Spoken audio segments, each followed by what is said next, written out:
Vous êtes sur RTL. RTL Matin, 7h, 9h30. Avec Yves Calvi. 8h47. Bonjour, Laurent Gérard. Bonjour, Yves Calvi. Voilà, c'est ça. Bonjour, mademoiselle Jade. Yves Calvi, bonjour. Voilà. Bonjour à tous. Vous le savez, chaque soir sur RTL, Caroline Dublanche vient en aide aux auditeurs. Oh oui. Tous les sujets sont abordés sans tabou et dans la bienveillance. Voici un extrait de l'émission de ce soir en exclusivité. Parlons-nous. Bonsoir. Ici Caroline Dublanche, votre carreau pour ceux qui se retrouvent sur le carreau. Vous êtes proche du gaz, je suis là pour vous. Prenons un premier témoignage. Marine nous appelle de Montretout. Bonsoir, madame. Je vous appelle parce qu'il y a un nain qui marche sur mes plates-bandes, madame. Vous collectionnez les nains de jardin. N'ayez pas honte, Marine.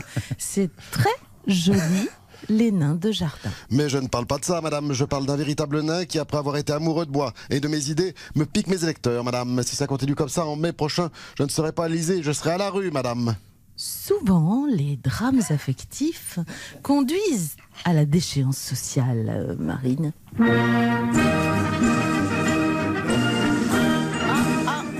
Je ne vous entends plus, Marine. Pouvez-vous baisser la musique? Ah, c'est mon papa qui vient me déranger. À qui parles-tu en cachette, ma petite fille? À Caroline Dublanche, papa. J'aime beaucoup ce nom. Dublanche, n'est-ce pas? Bien blanc. J'en parlais encore hier à mon ami Monsieur Zemmour. Ça suffit, papa. Si je résume, Marine, vous avez un problème de nain de jardin et un Oedipe mal réglé. Vous ne comprenez décidément rien, madame. Je raccroche. Après une courte pause, nous recevrons l'appel d'Éric qui a des problèmes avec sa femme depuis qu'elle a lu Paris Match. Le gouvernement vient d'annoncer qu'il allait mobiliser 400 millions d'euros pour le développement des industries culturelles. Bonjour, Madame Bachelot. Mais oui, c'est moi la ministre de la Culture. C'est moi qui ai obtenu la rallonge et je fais ce que je veux, alors touchez pas au Grisby. Vous voulez, je cite, une stratégie nationale d'accélération des industries créatives. Qu'est-ce que vous entendez par là? Oui, c'est... Aucune idée. Mais on s'en fout. Ce qui compte, c'est les 400 briques. Alors, mais justement, comment comptez-vous l'utiliser, ce budget exceptionnel de 400 millions? On va faire du concret. On va offrir un shampoing sec à tous les artistes à cheveux gras, une brosse à pellicule aux théâtreux, en chemise noire, un bonnet tout neuf aux intermittents, des bombes de peinture à nos taggeurs du RER et des cours de C-francs à tous nos rappeurs. Yo, yo, yo. Voilà, faire du voilà. boulot. Hein. Oui, vaste programme, en Oh, yo, effet. yo, yo. Vous avez également annoncé que votre ambition était de répliquer pied à pied à l'invasion culturelle étrangère. Qu'est-ce que vous entendez par là? Eh bien, par exemple, si Jeff Koons dépose un de ses trucs en tôle chez nous, on lui installera la moto de Johnny posée sur un manche de guitare dans son jardin. Ah, C'est un peu Voilà. rude, ça. Ah oui, ça Ah calme. oui, ça calme, oui, comme vous dites. Si le tagueur Rosbif Bansky vient nous saloper un mur à Paris, on envoie l'artiste Ben graffiter du Aya Nakamura sur Buckingham Palace. Oh, c'est vache, ça. C'est vache aussi, oui. Et comme un nouveau James Bond vient de sortir, enfin va sortir, nous on sort un Capitaine Marlowe le 22 octobre. Voilà. Il est temps de retrouver Pascal Praud qui s'apprête à présenter sa célèbre émission L'heure des pros. Bonjour Pascal, quels sont vos invités du jour? Bonjour, ce matin j'accueille une nouvelle tête en la personne de maîtresse Jacqueline, une redoutable dominatrice bien connue du milieu sadomasochiste. Une dominatrice, mais pourquoi faire? Eh bien, elle sera chargée de mettre des coups de martinet à Laurent Geoffrin à chaque fois qu'il dira du mal de notre futur président Éric Zemmour. Des coups de martinet, c'est rude, hein?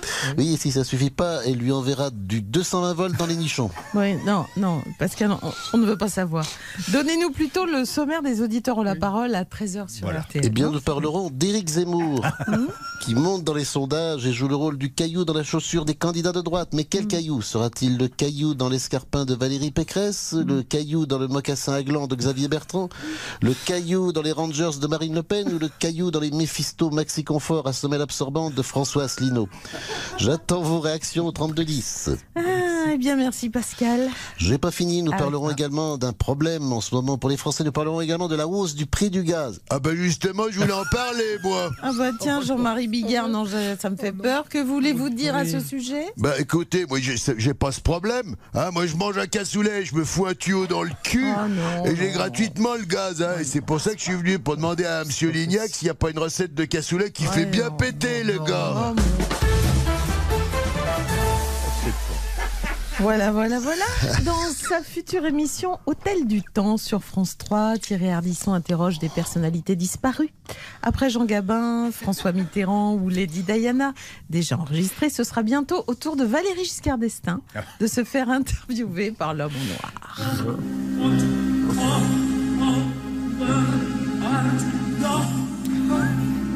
Salut les macas, salut les bébés, salut les macabés.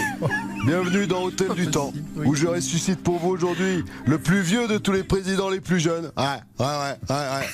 Je rappelle à la vie l'homme à l'accordéon, Valéry Giscard d'Estaing. L'accordéon, on foutrait bon de l'accordéon. Et la France moderne, hein, c'est la fête. Hein. La DS à suspension hydraulique qui monte toute seule. Et le serpent monétaire, hein, c'est qu'il a inventé avec le Mouchmit. Hein. Et les conquêtes amoureuses. On en parle des conquêtes. Ouais. On en parle des conquêtes. Bah, Marlène Jobert, c'est la toute rouge, la camionnette du laitier, Mireille d'Arc, François Jérôme, Patricia Cass. Mademoiselle chante le bleu, Mademoiselle chante le bleu. Elle est Indiana, ça Harry Tart. Oh là là. Ouais, alors justement, VGE, sous tes airs de gland chauve qui fait du ski en cravate et qui s'assoit avec Bobonne au coin du feu, il paraît que t'as énormément baisé dans ta Non, jeunesse. c'est pas possible. Ma jeunesse, parlez un peu moi, un peu mieux à votre âge.